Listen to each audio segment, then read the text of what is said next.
Tony اپنے بھائی کی اکلوتی بہن تھی۔ ماں باپ کے گزر جانے کے بعد کالو نے ٹونی کو اپنی بہن سے زیادہ بیٹی کی طرح پالا تھا۔ کالو کی شادی چیچو چڑیا سے ہو جاتی ہے۔ شادی کی اگلی صبح کالو اپنی بیوی کو کہتا ہے، چیچو چڑیا، تم نے کھانا تو بہت اچھا بنایا ہے، لیکن ٹونی کے کھانے جیسا سواد نہیں آیا۔ اچھا، تو پھر ننند جی اپنی رسوئی دوبارہ سے سنبھال لیں۔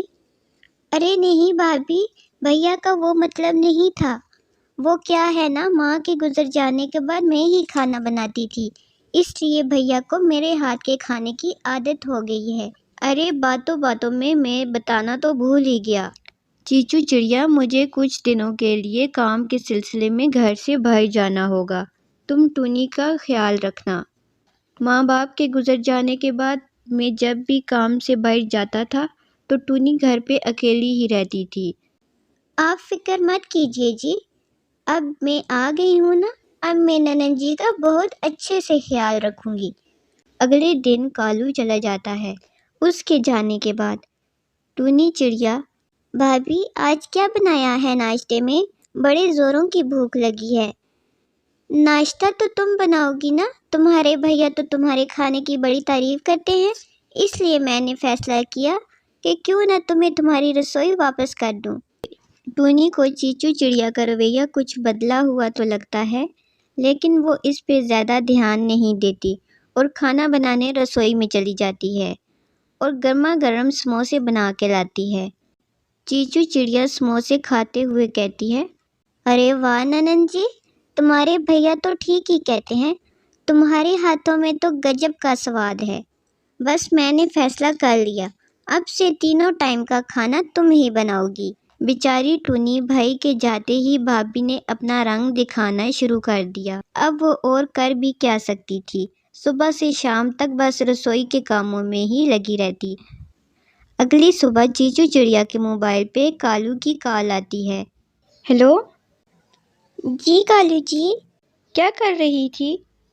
کچھ نہیں کالو جی، سو رہی تھی، ابھی اٹھی ہوں۔ تم ابھی تک سوئی ہوئی ہو؟ ٹونی کو صبح جلدی ناشتہ کرنے کی عادت ہے، تم نے اسے ابھی تک ناشتہ بنا کر نہیں دیا؟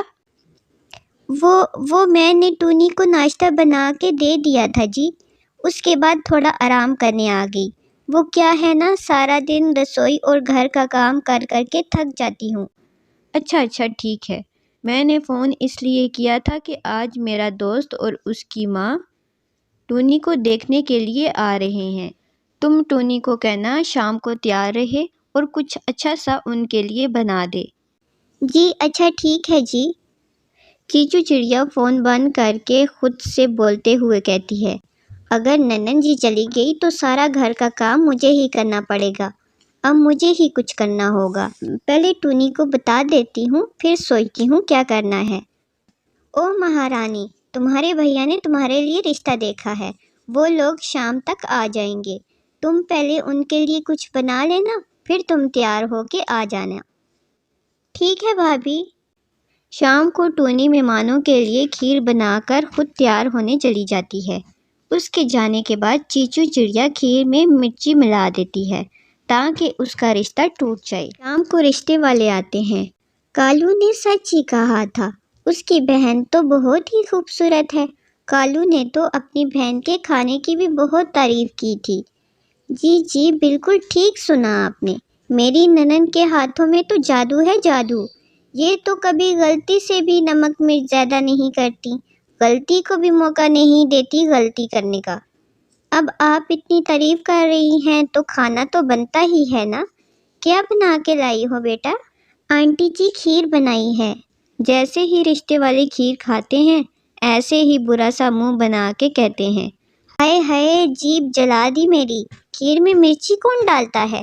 تمہارے کھانے کی تو سب بہت تعریف کرتے تھے، آج تو ہم نے چکھ ہی لیا تم کیسا کھانا بناتی ہو۔ شادی نہیں کرنی تھی تو پہلے ہی بتا دیتی، اس طرح گھر بلوا کے ہماری بے عزتی کرنے کی کیا ضرورت تھی؟ اتنا کہہ کر رشتے والے وہاں سے چلے جاتے ہیں۔ انہیں جاتا دیکھ چیچو چڑیا من ہی من خوب ہنستی ہے۔ بھابھی کو ہنستا دیکھ کے ٹونی سمجھ جاتی ہے کہ یہ سب اس کی کارستانی ہے۔ جب کالو کا دوست کالو کو رشتے سے انکار کی وجہ بتاتا ہے تو کالو کو بہت برا لگتا ہے۔ کالو اگلے دن بنا بتائے ہی گھر واپس آ جاتا ہے۔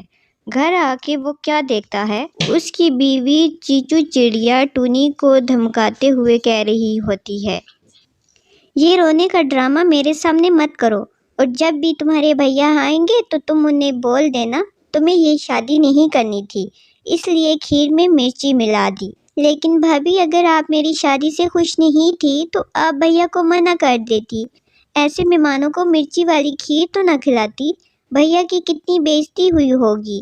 زیادہ بھیا کی بہن بننے کی ضرورت نہیں۔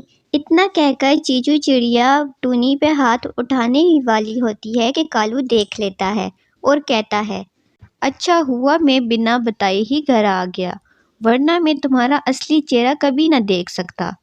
نکل جاؤ تم میرے گھر سے، میں اپنی بہن کا خیال خود رکھ سکتا ہوں۔ نہیں کالو جی، میں کہاں جاؤں گی، مجھے معاف کر دیں۔ ٹونی، تم سمجھاؤ نا اپنے بھائی کو۔ ٹونی ایسے بھائی کا گھر برباد نہیں کرنا چاہتی تھی، اس لیے وہ اپنے بھائی کو سمجھاتی ہے۔ کافی منت سماجت کے بعد کالو مان جاتا ہے، لیکن اس کے بعد وہ کبھی بھی اپنی بہن ٹونی کو اکیلا چھوڑ کے نہیں جاتا۔ تو پیارے دوستو، کیسی لگی آپ کو ٹونی چڑیا کی کہانی؟ کمنٹ کر کے لازمی بتائیے گا۔ ویڈیو کو لائک، چینل کو سبسکرائب اور اپنے دوستوں کے ساتھ شیئر کرنا مت بھولیے گا۔